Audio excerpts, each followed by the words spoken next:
तेल लावून घेते आणि डोक्याला शांत करून घेते. कारण उद्यापासून मला विचार करायचा आहे रोज उठून विरूला टिफिनला काय द्यायचं आहे, कारण तिची शाळा उद्यापासून उघडते आहे.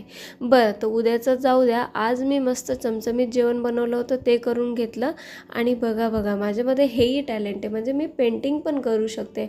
मला स्वतःवरच विश्वास नाही बसत. तुम्हाला आवडली असेल तर पाहिजे तर सांगा मला कमेंट सेक्शनमध्ये. मी नक्कीच तुमच्यासाठी एखादी बनवून आणि तुम्हाला पाठवेल. चला, दिवसभर घरातच बसलेलो होतो, म्हटलं थोडंसं बाहेर फटका मारून येऊया. तर आम्ही निघालो होतो बाहेर आणि नवीन वर्षाचा नवीन दिवस आला आहे, तर म्हटलं देवाला पण भेटून येऊ आणि ढीगभर काहीतरी मागून येऊ. कारण देवाकडे गेलो आणि काही मागितलं नाही असं कधी होतं का? येताना मंचुरियन घेऊन आलो. मी तर पहिल्यांदाच खाल्लं, मला काही टेस्ट एवढी आवडली नाही.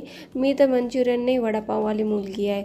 सोबतच माझा जो ट्रायपॉड आहे तो पण तुटून गेला. आता जेव्हा नवरा पैसे देईल तेव्हा मी ट्रायपॉड घेईल, तोपर्यंत हात चालून